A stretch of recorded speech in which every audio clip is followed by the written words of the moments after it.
Captain Jiwan stared at the view screen in horror. Below them, the once beautiful planet of Altara was dying. Green forests burned like candles. Blue oceans turned red with blood.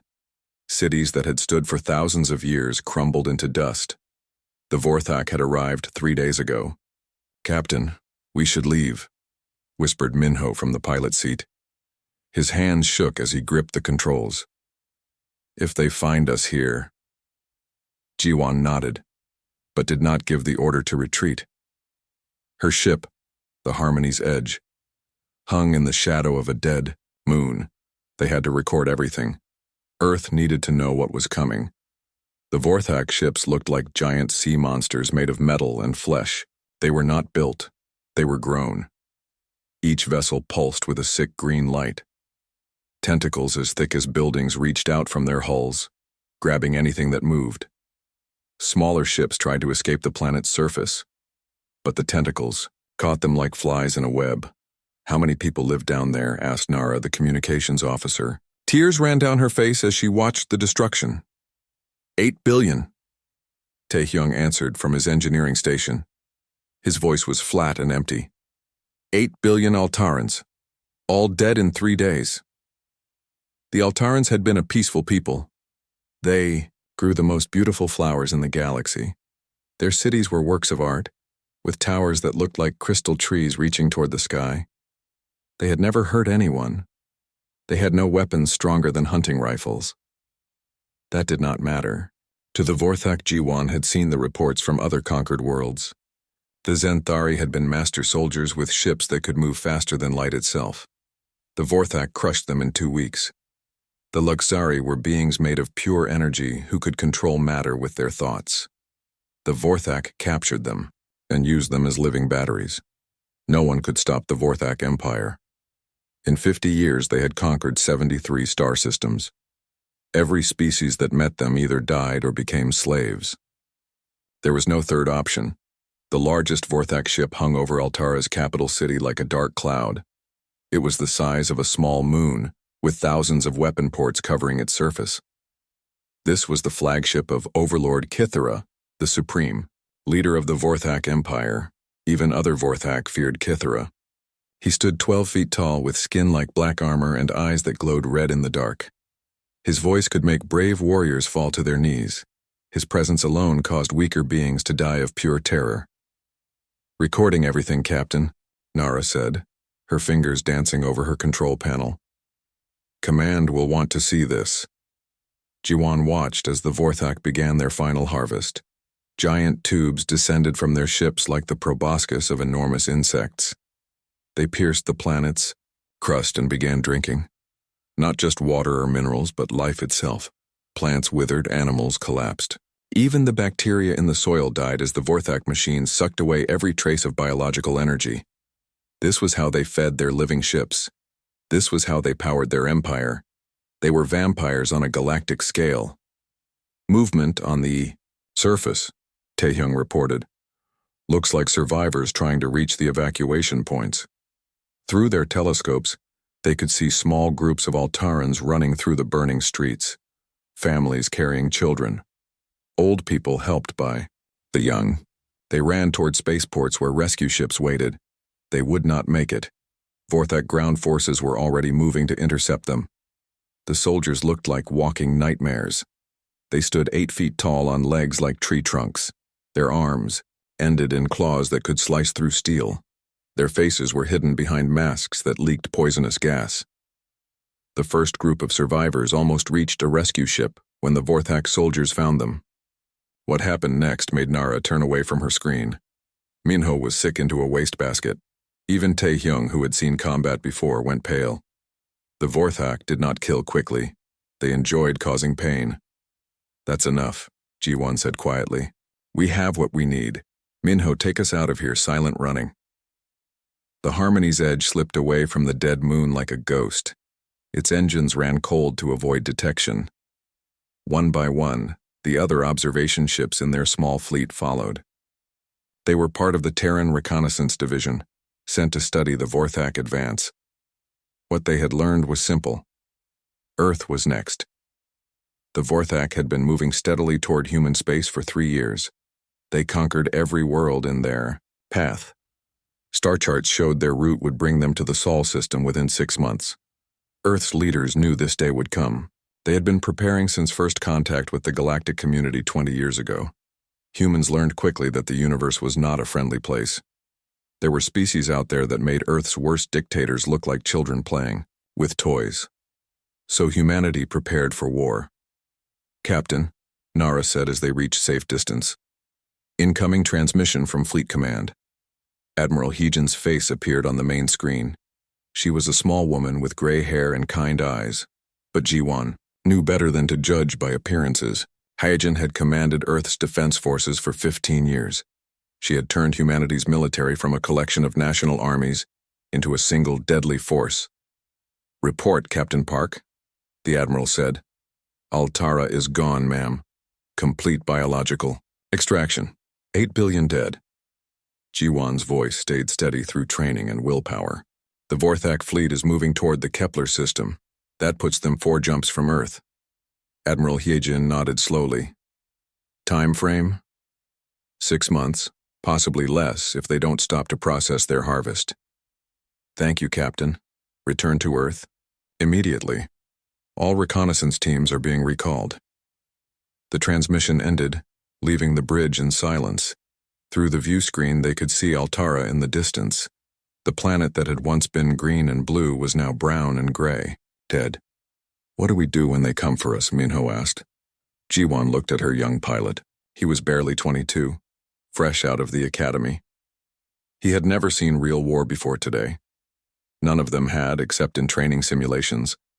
But Ji-won remembered something her grandfather had told her long ago. He had been a soldier in Earth's last great war before humanity reached the stars. He said that when monsters come for your family, you don't run, you don't hide, you become a bigger monster. "We fight," she said simply. "We fight like humans." In the distance, the Vorthak fleet continued its harvest, unaware that they had just made their first mistake.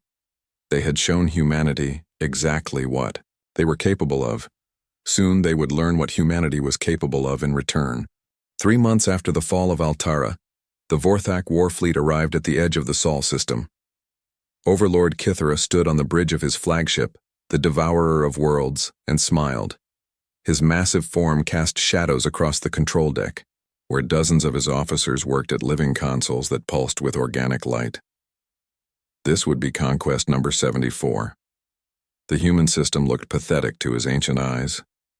One small yellow star, a few rocky planets, no massive defense stations, no fleet of warships rushing to meet them. These humans would fall even faster than the Alterans. "Begin standard intimidation protocol," Kithara commanded. His voice rumbled like distant thunder. The communications officer, an insect-like being with 4 arms, activated the message system. The same recording that had brought 73 civilizations to their knees began broadcasting on all frequencies. But something unexpected happened. Instead of screams and pleas for mercy, a calm human voice responded. "Unknown vessels, this is Sol system traffic control. State your intentions or be considered hostile." Kithara's red eyes narrowed. In 50 years of conquest, no species had ever responded to first contact with a demand. They always begged. They always offered tribute. They always tried to negotiate. These humans sounded bored. "Play the full intimidation sequence," Kithara ordered. The message that followed contained recordings from their greatest victories. The screams of dying Zenthari warriors. The crystal forms of Luxari being shattered and harvested. The final transmissions from worlds as they were drained of all life. Images of Vorthak soldiers tearing apart cities with their bare claws. The response from Earth came exactly 30 seconds later. Message received. You have 30 minutes to leave our system. Silence fell across the Devourer's bridge. Several officers looked at each other in confusion. One junior officer made a sound that might have been laughter, then quickly covered his mouth when Kithara turned his burning gaze toward him. They issued an ultimatum, the communications officer whispered. To us. Kithara felt something he had not experienced in decades. Amusement. These humans were either the bravest species he had ever encountered, or the most foolish. Either way, they would provide entertaining sport before they died. Target their moon, Kythera commanded. Show them the price of defiance. The Devourer's main weapon charged with a sound like a dying star. Energy gathered in the ship's biomechanical core, drawn from the life force of 100 harvested worlds. The moon killer beam had destroyed planets. It would turn Earth's satellite into cosmic dust. The beam fired. It struck the moon's surface and simply stopped. Where the energy should have punched through rock and metal, it splashed against an invisible barrier like water hitting glass. The moon sat there, completely undamaged, protected by some kind of shield technology the Vorthak had never seen. Impossible, breathed the tactical officer. Nothing can stop a moon killer beam. Kythera stared at the untouched moon. A cold feeling spread through his chest. In 50 years of conquest, no species had ever had defenses capable of stopping their primary weapons. The technology required would be far beyond anything they had encountered. His communication console chimed with an incoming message. "Your 30 minutes are up," said the same calm human voice. "All ships weapons free. Show them what humanity can do." Space around Earth suddenly came alive. What Kythera had thought was empty space revealed itself to be full of human ships. They had been hiding behind asteroids, inside the debris fields of their outer planets, even buried in the ice of comets. Stealth technology made them invisible until they wanted to be seen. But these were not the graceful, elegant ships of other advanced civilizations. Human vessels looked like flying weapons, angular hulls covered in armor plating, weapon ports bristling from every surface. They moved with mechanical precision, forming battle formations with the speed of a well-trained army. Admiral Hyagen watched the Vorthak fleet from the bridge of her flagship, the Indomitable. She was a small woman who barely reached 5 feet in height, but her presence filled the command center. Officers moved around her with quick efficiency, calling out status reports and target acquisitions. "Fleet status report," she said calmly. "All ships report ready for combat," replied Captain Dongyun from the tactical station. "Defense platforms are online. Lunar batteries are charged. Mars garrison is standing by." Enemy fleet composition? 230 Vorthak bioships, ranging from frigate to dreadnought class. Flagship appears to be a planet killer variant. They're maintaining standard intimidation formation. Admiral Hyagen studied the tactical display. The Vorthak fleet had arranged itself exactly as they always did. The same formation they had used for 50 years. The same tactics that had conquered 73 civilizations. They had no idea what they were facing. "Signal to all ships," she said. "Execute Plan Omega." The human fleet moved like a single organism. Ships that had been hidden throughout the system converged on the Vorthak formation from 6 different directions. Their approach was not random. Every movement had been planned, calculated, and rehearsed hundreds of times. Kythera watched the humans close in and felt the first stirring of something he had almost forgotten. Not amusement, not anger, concern. These humans moved like predators. Their ships prowled through space with the patience of hunters who knew their prey was already trapped. There was no desperation in their formation, no fear. They advanced like creatures who had done this many times before. "All weapons, fire at will," Kythera commanded. "Destroy them all." The Vorthak bioships responded instantly. Plasma beams and biomissiles streaked across space toward the human fleet. Energy weapons that had melted the hulls of Zenthari dreadnoughts and shattered Luxari crystal ships reached out to claim new victims.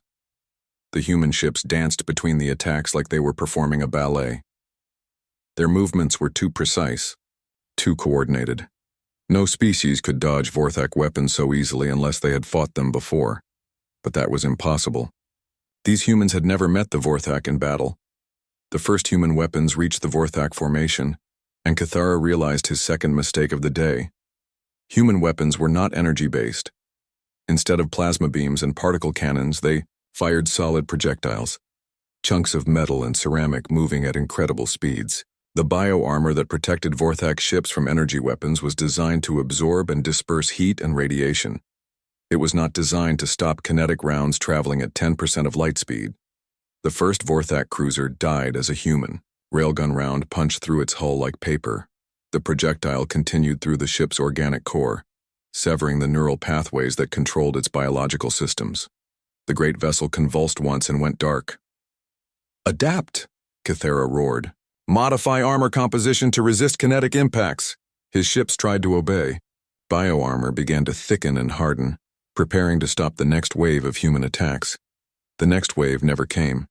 Instead, the humans switched to energy weapons, particle beams that burned through the newly hardened armor like acid, then to explosive missiles that detonated inside Vorthak hulls, then to electromagnetic pulses that shut down bio-neural networks. Each time the Vorthak adapted to one type of attack, the humans switched to something completely different. "They're not fighting like any species we've encountered," the tactical officer reported, his voice tight with fear. "They keep changing tactics. We can't adapt fast enough." Kythera watched his fleet take damage from weapons they had never seen before. Human ships moved with impossible coordination, striking with precision and pulling back before the Vorthak could respond. It was like fighting an enemy that could read their minds. The communications console crackled with an incoming transmission. From the human flagship, Admiral Hyejin's face appeared on the screen. She looked directly at Kythera with calm, steady eyes. "Overlord Kythera," she said. "I am Admiral Hyejin of the Terran Defense Force. You have exactly one chance to withdraw from this system peacefully." Kythera's massive form shook with rage. "You dare threaten me, human? I have conquered worlds before your species learned to make fire." "I'm not threatening you," Hyejin replied. "I'm giving you information. In 30 seconds, my ships will begin Phase 2 of our defense plan. I don't think you'll enjoy it." The transmission ended. Kythera stared at the blank screen, his mind racing. Phase 2? What could these humans possibly do that they hadn't already done? He was about to find out. Phase 2 began with something the Vorthak had never seen before. Human ships started ramming their vessels. Not by accident. Not in desperation. These were deliberate, calculated attacks performed by unmanned drones that flew straight into Vorthak, bioships, and exploded. Each drone was packed with enough explosive to crack a moon in half. "Suicide attacks," the tactical officer screamed. "They're using suicide attacks." Kythera watched in horror as a stream of human drones smashed into his fleet like a swarm of angry insects. Each explosion tore massive holes in bioarmor that had taken decades to grow. His ship's healing abilities meant nothing against damage this severe. But what disturbed him most was not the tactic itself. It was the fact that the humans seemed to be enjoying it. Captain Dongyun led a squadron of fighters against a Vorthak battleship, his voice clear and steady over the communication channel. "Target the neural clusters behind the primary weapon ports. Remember, these things can regenerate, so make every shot count." His fighters moved like a pack of wolves, darting between the battleship's defensive tentacles and striking at vulnerable points. When the creature tried to adapt its defenses, the humans simply changed their attack pattern. "Neural Cluster 7 is down," reported Lieutenant Young-ho from his bomber. "The Big Ugly is losing motor control on its port side." "Good work," Donghyun replied. "Now hit the regeneration nodes. Let's see how tough this thing really is." The human fighters began targeting specific organs inside the Vorthak bioship. Not random attacks, but surgical strikes against the creature's ability to heal itself. They had studied Vorthak biology and knew exactly where to hit for maximum damage. The battleship convulsed in pain as its regeneration systems failed. Without the ability to heal, the massive creature began to die from accumulated damage. Its bioarmor started to crack and bleed. "How do they know our weak points?" whispered the communications officer. Kythera had no answer.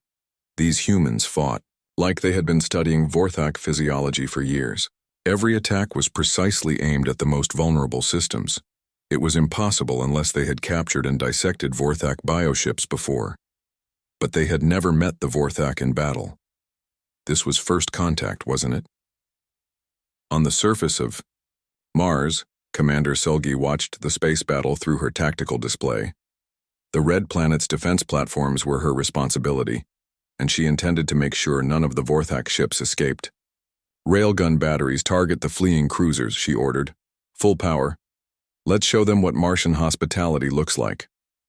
The planet's surface opened like a flower, revealing massive magnetic accelerators that had been hidden beneath the regolith. Each railgun was the size of a city block, capable of firing projectiles at 20% of light speed. The fleeing Vorthak cruisers never had a chance. Solid tungsten rods punched through their hulls like needles through paper.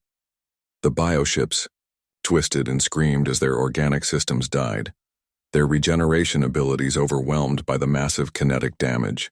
Direct hits on all targets, reported her gunnery officer. Enemy cruisers are down. Sulgi smiled coldly. Good. Now target their support ships. I don't want any of these things getting away to report what happened here. The battle was not going as Kithra had planned. His bioships, the most advanced weapons in the galaxy, were being systematically destroyed by an enemy that seemed to know their every weakness. Worse, the humans were not just winning. They were enjoying themselves. Lieutenant Youngho's bomber had taken severe damage from a Vorthak fighter, but instead of retreating, he turned toward the nearest enemy capital ship. His engines were failing, his weapons were gone, but his ship still had momentum. "This is Youngho," he said over the comm channel. "My bird is crippled, but I've got one last present for our visitors." "Negative, Lieutenant," Captain Donghyun replied. "Return to base for repairs." "No can do, sir. My life support is gone and my engines are about to blow, but I can take one of these ugly things with me." Youngho's voice was calm, almost cheerful. "Tell my wife I love her." The bomber accelerated toward the Vorthak dreadnought, its engines screaming at maximum power. Youngho began singing an old Earth song about going home, his voice growing louder as he approached his target. The explosion when his ship hit the dreadnought's command section was visible from Earth. "That crazy bastard actually did it," someone whispered over the comm.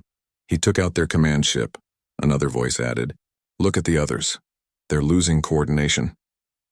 Kithra watched his fleet fall apart around him. Without the command dreadnought's neural link, his bioships were struggling to maintain formation. The humans pressed their advantage, striking at confused and isolated targets. But what terrified him most was the humans' attitude. They fought like creatures who had been born for war, not desperate survivors trying to protect their home, not noble warriors defending their people. They fought like predators who had found new prey, and they were laughing.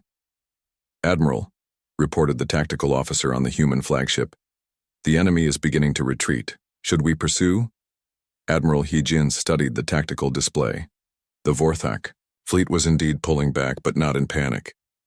They were conducting an organized withdrawal, protecting their damaged ships while maintaining defensive formation. "No," she said quietly. "Let them go. We want them to report what happened here."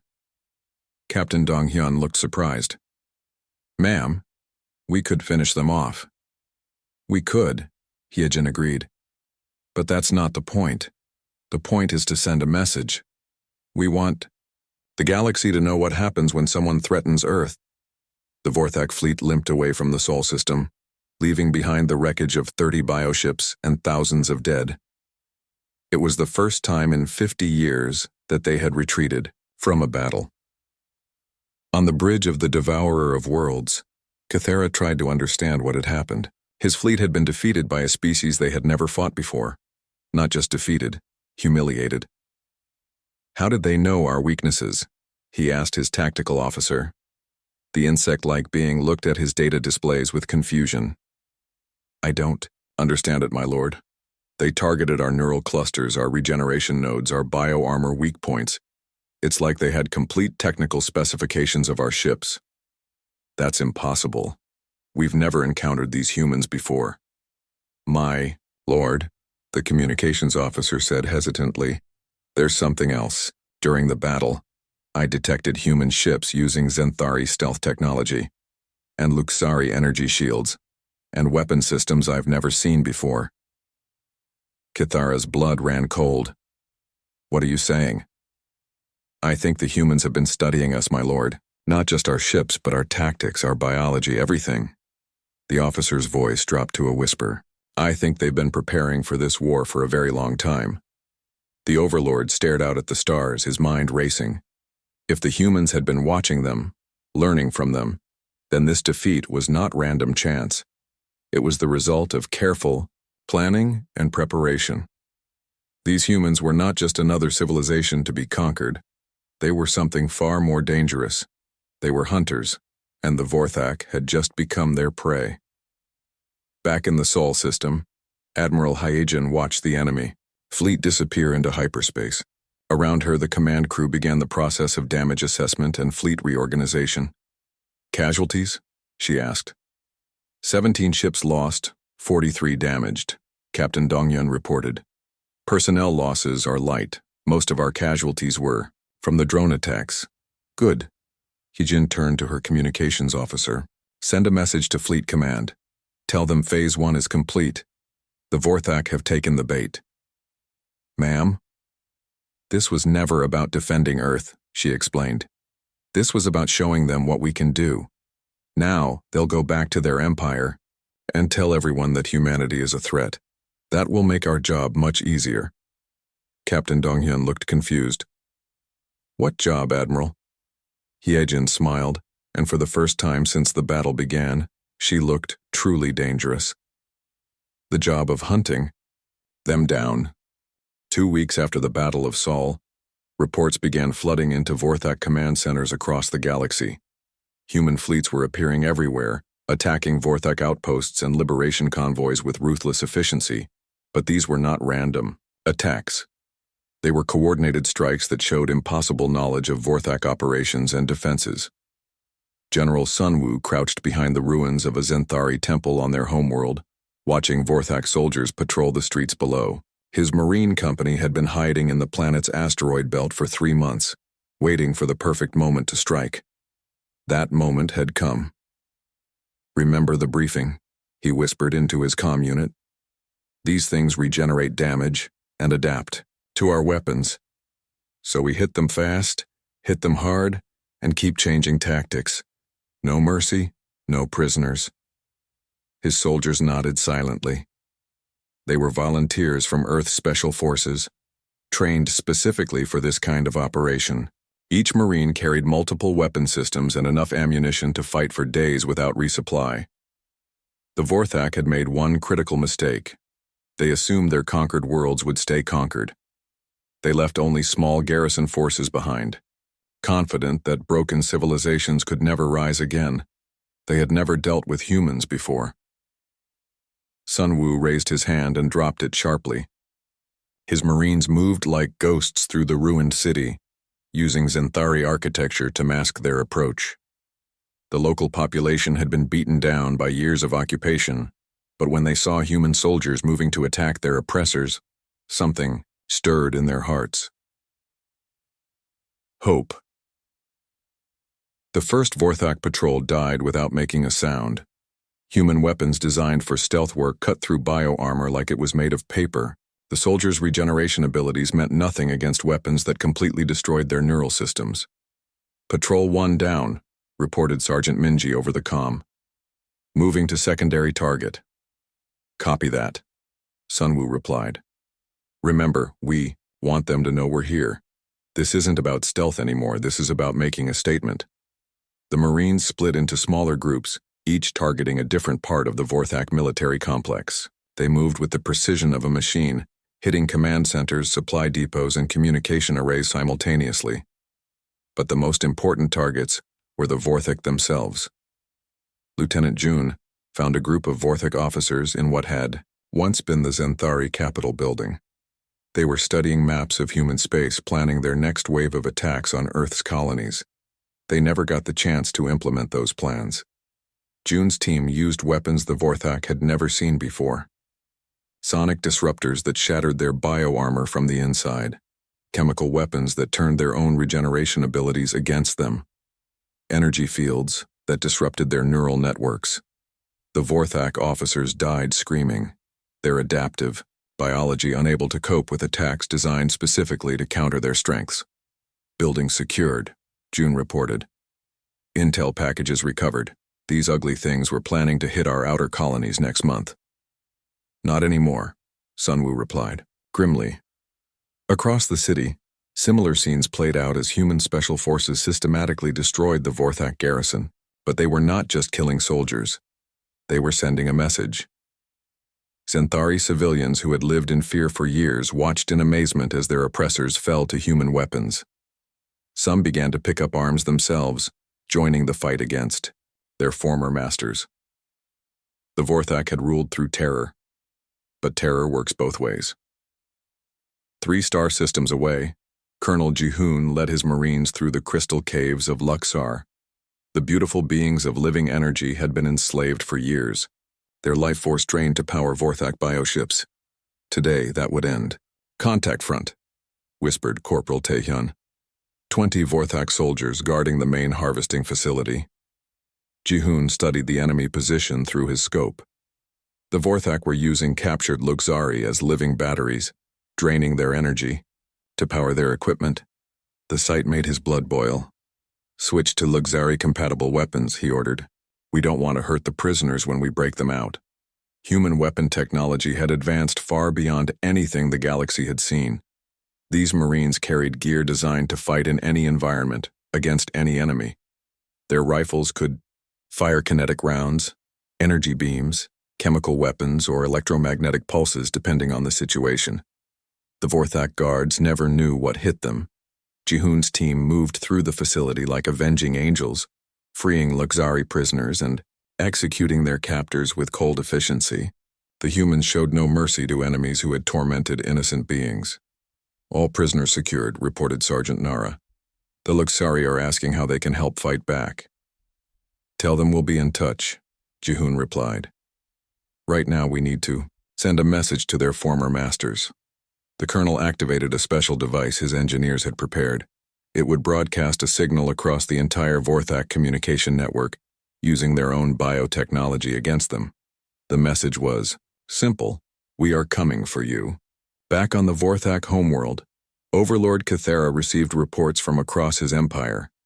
Human attacks were hitting targets he had thought were completely secure. Worlds that had been conquered for decades were rising in rebellion, supported by human special forces who seemed to appear from nowhere. How are they doing this, he demanded. How do they know where our facilities are? How do they know our defensive patterns? His intelligence chief, a spider-like creature with 8 eyes, consulted his data displays nervously. My lord, we believe the humans have been infiltrating our territory for months, possibly years. They've been studying our operations, mapping our defenses, and organizing resistance movements among our conquered populations. Impossible. Our sensors would have detected them. Not if they've been using captured Xanthari stealth technology and Luxari energy manipulation. My lord, I don't think this war began when they defeated our fleet at Sol. I think it began long before that. Cathara felt something cold settle in his stomach. If the humans had been preparing for this war for years, then every move the Vorthak had made was known to them. Every weakness had been catalogued. Every defensive position had been mapped. They were not fighting a newly contacted species. They were fighting an enemy that had been hunting them from the shadows. The communication console crackled with an incoming transmission from General Vex Thul, commander of the Altara sector fleet. My lord, the general's voice was tight with panic. We're under attack by human forces. They appeared from hyperspace without warning and began targeting our bioships with weapons specifically designed to counter our adaptive abilities. How many ships do they have? We estimate 50 human vessels, but they're fighting like they have 500. They're using our own conquered populations against us. The Alterans we enslaved are rising in rebellion, and the humans are arming them with weapons designed to kill us. Cathera's claws dug into his command throne. Reinforce the sector. Send everything we have. My lord, I don't think you understand. These humans aren't just trying to defeat us. They're trying to destroy us completely. They're targeting our breeding facilities, our bioship nurseries, our genetic archives. They're trying to make sure we can never recover from this war. The transmission cut to static as the general's flagship was destroyed. Cathara stared at the dead communication screen. his mind reeling. In 50 years of conquest, no enemy had ever targeted Vorthak breeding facilities. Most species didn't even know they existed.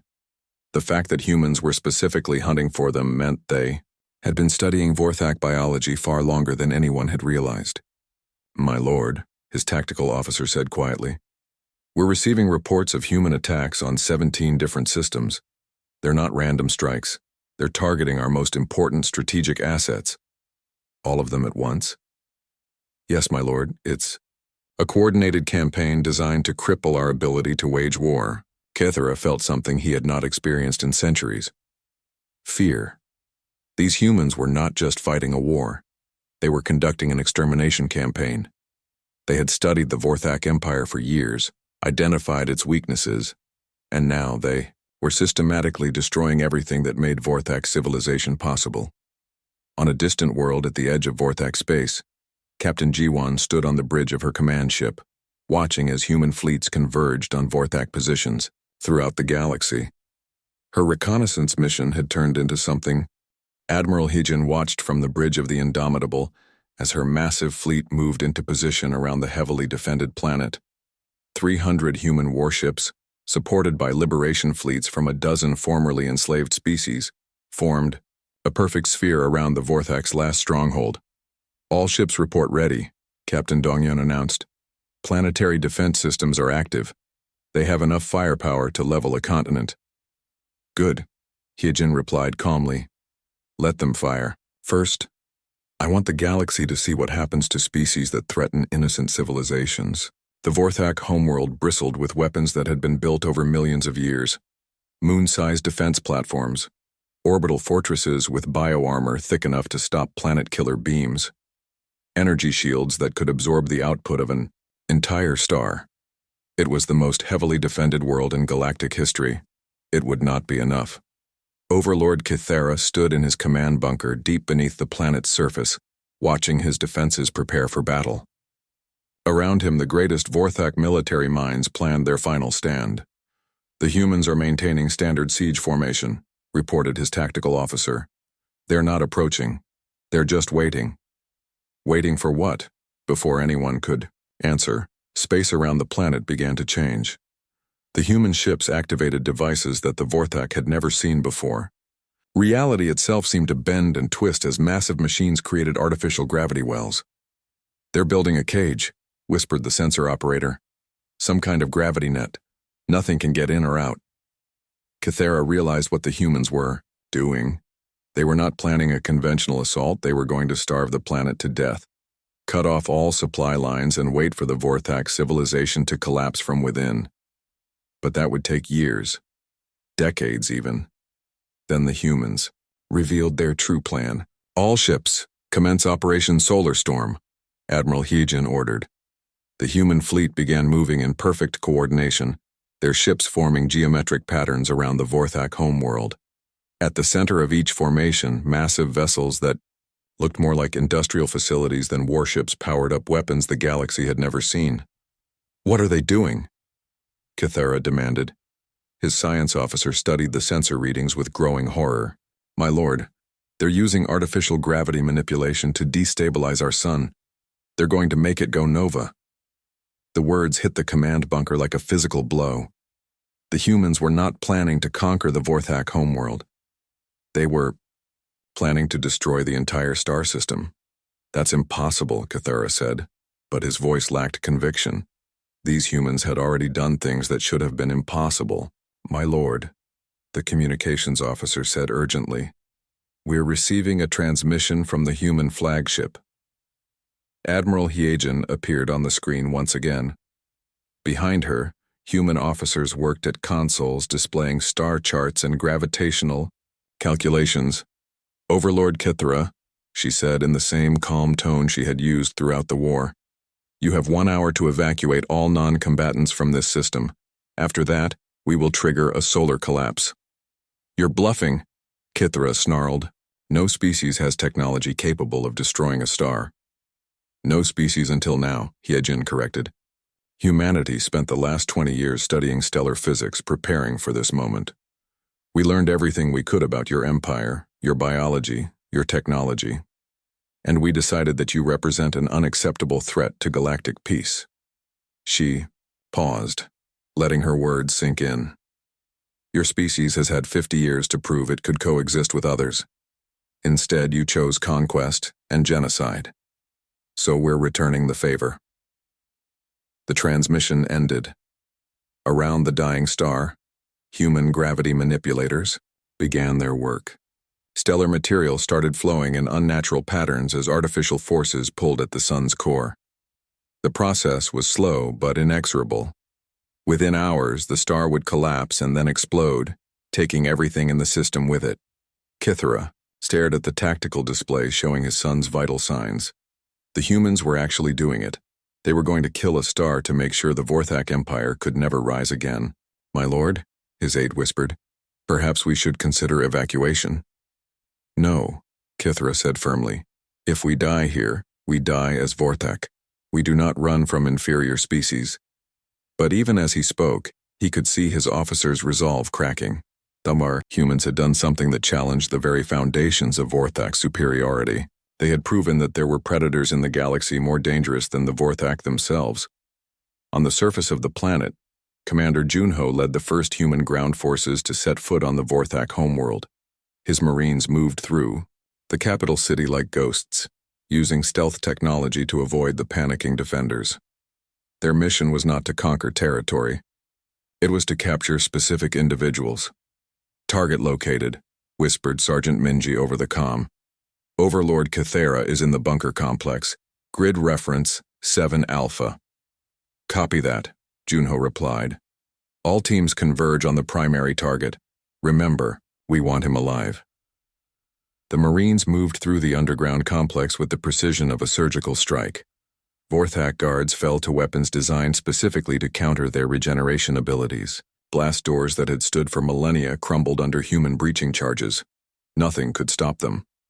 Kithara heard the explosions getting closer and realized his fortress was being systematically dismantled by human soldiers.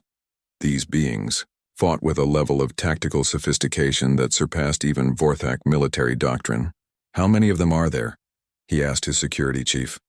"Sensors indicate approximately 50 human soldiers, my lord. But they're moving through our defenses like they know every corridor, every secret passage." "Because they do know," Kithara said with sudden understanding.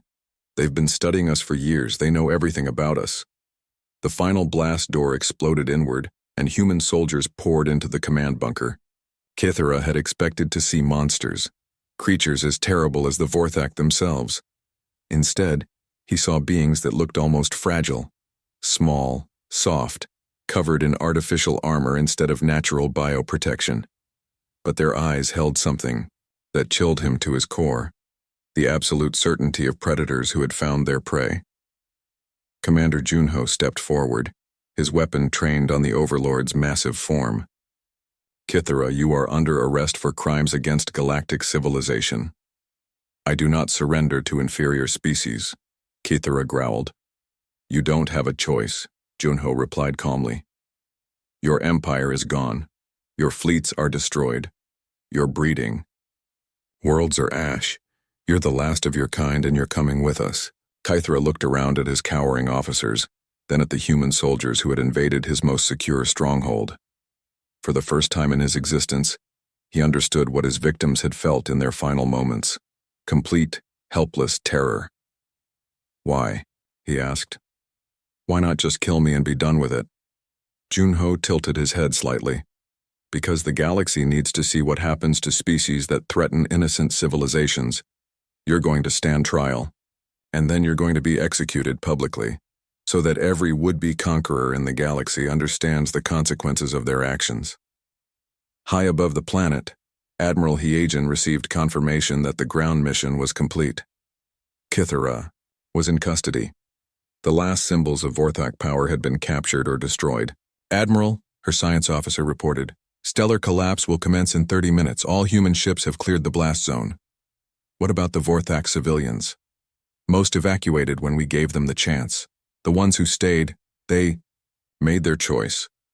Hiejin nodded grimly. War was ugly, but sometimes necessary. The Vorthak had proven they could not coexist peacefully with other species. Humanity had decided to ensure they never got another chance. "Signal to all ships," she ordered. "Operation Solar Storm is complete. The Vorthak Empire is officially extinct." The star died 23 minutes later. The explosion was visible from 100 light-years away, a brilliant flash that announced to the galaxy that a new apex predator had taken control. Where once the Vorthak Empire had spread terror across 73 star systems, now there was only empty space and cooling debris.